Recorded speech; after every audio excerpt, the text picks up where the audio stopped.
parler de la qualité dans la performance publicitaire. I went to the moped store, said fuck it. The salesman's like, what up, what's your budget? And I'm like, honestly, I don't know nothing about Bonjour à tous. mopeds. He said, I got the one for you. Follow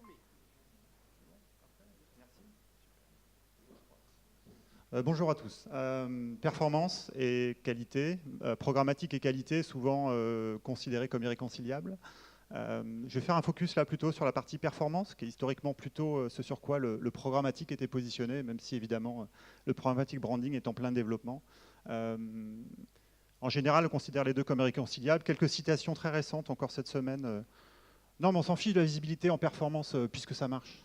J'ai des retours. Bon. Donc c'est ça que je voudrais aborder aujourd'hui avec vous. On va d'abord regarder si une impression qui n'est pas visible, elle ne peut pas marcher. Une impression qui n'est pas visible ne peut pas marcher, que ce soit en branding ou que ce soit en performance. Et pourtant, elle le fait. Et elle le fait pourquoi? Parce que les modèles d'attribution et les outils d'attribution n'intègrent pas ce petit élément un petit peu essentiel que la bannière est-elle vue. Une bannière non vue n'a pas de valeur. Une bannière non vue ne peut pas marcher. Deuxième sujet, une bannière robotique vue par un robot, donc la fraude, dont la plus grande partie est en fait du trafic robotique. Un robot n'a pas de carte bleue, un robot ne fait pas ses courses. Une bannière vue par un robot ne peut pas marcher pour l'annonceur, que ce soit en branding, que ce soit en performance. Je vais le répéter une deuxième fois. Une bannière vue par un robot n'a pas de valeur et ne peut pas avoir de retour, que ce soit en performance ou en branding, pour n'importe quel annonceur. Enfin, dernier point, au fur et à mesure que à la fois les marques du digital, les pure players ont maturé en tant que marque, d'une part, et d'autre part que les marques ex-plurimédia, ex-traditionnelles, se sont digitalisées, et c'est bien le sujet d'aujourd'hui. Le sujet de la brand safety est devenu important pour tout le monde. Il est devenu de plus en plus important. Et aujourd'hui, il n'y a pas beaucoup de marques qui, en digital, même quand elles font de la performance, ne se préoccupent pas de l'environnement dans lequel leur marque apparaît quand elles font de la publicité, y compris en performance. Donc ça, c'est un changement assez net aujourd'hui. Il y a encore une fois assez peu de ces marques majeures, qu'elles soient purement digitales ou qu'elles soient plurimédia, ou plurimédia n'est pas le terme, qu'elles soient ex-traditionnelles, on va appeler ça, récemment digitalisées, qui ne soient pas préoccupées, ou en tout cas qui surveillent, qui veillent à ce que leur marque ne soit pas diffusée dans des environnements problématiques. Donc ça fait au moins 3 bonnes raisons. Visibilité, fraude, brand safety, pour s'intéresser à ce sujet de la qualité média, y compris dans un environnement programmatique et y compris pour des campagnes, des dispositifs, des programmes dont la finalité est de générer un impact business direct, ce qu'on appelle traditionnellement des campagnes de performance. On va parler d'abord de l'attribution. Alors encore une fois, l'attribution doit prendre en compte le fait que la publicité, qui est à l'origine de cette démarche, de cette séquence, est effectivement vue. Si elle n'est pas vue, je parle bien de pas vue du tout.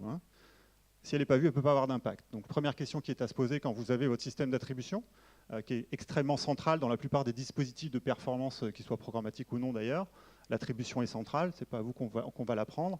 Ce n'est pas toujours le cas. Deuxièmement, la fraude. Est-ce que la fraude est bien exclue de ce phénomène? On ne peut pas attribuer du crédit à une impression vue par un robot. Ce n'est pas possible, il ne faut pas.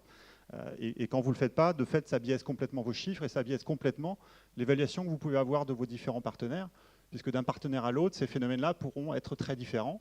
Et donc, vous pouvez vous retrouver dans une situation où vous allez favoriser un partenaire en ayant une vision biaisée, surestimée ou sous-estimée de la contribution réelle de ce partenaire à votre business. Il y a des solutions pour ça. La première solution que nous on propose chez IAS, c'est une solution où en fait on va se servir de notre donnée, puisqu'on est un fournisseur de données finalement, avec différentes technologies pour y accéder, mais fondamentalement on est un fournisseur de données, un producteur de données. On peut injecter cette donnée dynamiquement dans votre système d'attribution. Je ne vais pas rentrer dans les détails, on a un stand, on peut en parler en détail juste après en prenant un café pendant la pause. Mais on est capable d'injecter concrètement, de filtrer les impressions pour que votre attribution se fasse sur des impressions qui soient filtrées, pour qu'elle soit visible, frauduleuse et éventuellement dans le bon pays. Et donc vous pouvez du coup faire votre attribution avec votre système habituel et votre modèle d'attribution habituel d'ailleurs, et l'appliquer sur des impressions qui ont passé ce filtre-là, qui est un filtre un tout petit peu essentiel, qui encore une fois, une impression doit être visible et non frauduleuse. Deuxième solution, test AB. On prend, là c'est plutôt en mode étude, en mode ponctuel, mais c'est très important de faire ça régulièrement, stratégiquement, pour faire un point complet et dépasser notamment les limites des modèles d'attribution par répartition, qui est le modèle standard et qui a la facilité, qui a l'avantage énorme de la simplicité opérationnelle, mais qui a beaucoup de limites parce qu'il présume notamment, la principale limite est en général qu'il présume que corrélation égale causation, ce qui est très très faux, puisque ce n'est pas parce qu'on a vu et qu'on a cliqué ou qu'on a vu et qu'on a transformé qu'il y a un lien de cause à effet entre les deux. C'est malheureusement aujourd'hui devenu quasiment un théorème dans le digital, dans la performance. Et le digital, c'est évidemment très très faux, et tous les gens qui ont fait du MD depuis très longtemps le savent bien.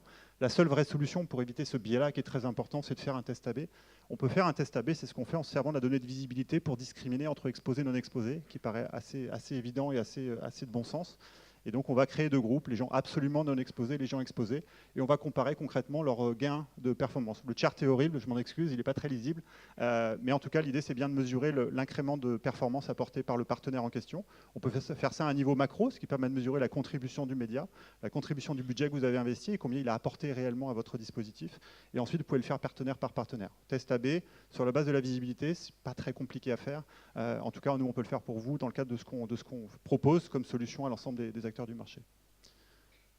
Et ensuite, ça c'est la partie sur l'attribution qui est hyper important et très, on est au tout début de ça. Il faut vraiment, non pas l'attribution qui était un très vieux sujet, mais la prise en compte de ces phénomènes dans l'attribution, c'est vraiment très important, non seulement pour nous, mais pour vous aussi, parce qu'aujourd'hui, je pense qu'il y a probablement 3 modèles d'attribution sur 4 ou 3 systèmes d'attribution sur 4 minimum qui sont biaisés par ces phénomènes. Donc on n'aura jamais assez fait de pédagogie, d'explication là-dessus, et ravi d'en discuter en détail. Encore une fois, venez nous voir pour en discuter. Sur la partie agir, comment on fait au-delà de ces solutions sur l'attribution? Donc il y a aujourd'hui des solutions qui s'appellent le prévid. Le prévid, c'est un peu l'arme absolue, parce qu'en fait, le programmatique a cet avantage énorme sur les achats directs, qu'en fait, on peut décider si on achète ou pas avant d'acheter éventuellement, et non pas donc d'inverser finalement le schéma habituel d'achat média, et donc de décider d'avoir toutes les données sur l'impression en question, la cible en question, l'audience, et de décider sur cette base-là si on va acheter ou pas, proposer une enchère, parce qu'on n'est pas sûr de gagner, mais proposer une enchère. Donc on peut absolument appliquer des données de contexte à cette logique prévide, c'est ce qu'on fait nous chez IAS. Et donc on va concrètement prendre nos données de reporting, les annualiser, les globaliser, les transformer en données prédictives, ce qui est très différent. Et ensuite on va les pousser dans tous les DSP, vous verrez après sur quel DSP on est. Quand on fait ça, finalement c'est un filtre. Hein. Ça veut dire quoi? Pareil, on ne va pas jargonner, ça veut dire un filtre. Donc quand j'achète, je mets un filtre, je dis je ne vais pas enchérir, je briefe mon DSP, je règle mon DSP pour ne pas enchérir sur une impression qui n'atteint pas un certain seuil de qualité, qui soit en termes de brand safety, qui soit en termes de visibilité, ou en termes de pays, ou qui soit en termes de fraude par exemple. Je ne vais évidemment pas enchérir sur les impressions frauduleuses, je mets mon filtre prévide, et avec ça, mon DSP, du coup, dès que IAS dit au DSP, ben non, cette impression, nous, on la considère comme frauduleuse, si le filtre est activé, l'enchère n'aura pas lieu, et le filtre fonctionne. Donc ça, c'est un petit peu l'arme absolue, puisqu'on est avant l'enchère. Et l'intérêt, c'est que c'est disponible pour presque tout, presque partout, en tout cas en termes de contexte. Et là, je parle évidemment d'IAS, puisqu'on a une grosse avance sur ces données programmatiques chargées, données prédictives, pardon, chargées ou appliquées en pré-bid et chargées dans les DSP. Ça fait beaucoup de jargon. Multi-indicateurs, visibilité, fraude, brand safety, donc tous ces segments sont disponibles dans les DSP. On est en multiformat maintenant, on a commencé avec le display qui est quand même le plus facile, et puis on a commencé la vidéo il y a 1 an maintenant, on a récemment ajouté l'INAP dans les environnements, et donc on a une couverture qui est croissante, qui n'est pas encore complète, pas encore totale, mais qui est maintenant très importante, et l'idée c'est bien de fournir aux acheteurs programmatiques le plus d'outils possible, quelle que soit leur plateforme, quel que soit l'environnement, quel que soit le format, pour qu'ils puissent activement agir sur ces phénomènes. Du coup, évidemment, ça répond évidemment à des besoins de performance, mais également des besoins de branding. Si vous avez une campagne branding en programmatique, c'est comme ça que vous pouvez efficacement, et de manière totalement mesurable d'ailleurs, améliorer vos scores de qualité média. Ça marche. Si on regarde en regardant d'un côté la visibilité, qui est un aspect particulier qu'en général on évalue sur une base de VCPM, donc on redresse le CPM pour l'appliquer sur les impressions effectivement visibles, ce qui permet de mesurer le gain apporté par la stratégie en question. On a dans cet exemple-là, dans ce cas-là, qui est un cas français, un gain de 44% du VCPM par l'application d'un filtre prébid qui a énormément fait monter la part d'impression visible dans la campagne en question. Sur la partie fraude et contexte risqué, on peut faire descendre de manière extrêmement forte, extrêmement nette, la part d'impressions qui sont considérées comme soit frauduleuses, soit brand safe, et du coup gagner finalement, réduire la déperdition de la campagne. Puisqu'évidemment, ces impressions-là ont très peu de chances d'avoir un impact. Donc non seulement on rassure son annonceur et on apporte un dispositif de qualité, mais en plus, accessoirement, on a un gain de performance, qu'il soit mesuré ou pas, et ça rejoint l'attribution. Mais évidemment, une impression diffusée par un robot, encore une fois, ne peut pas marcher.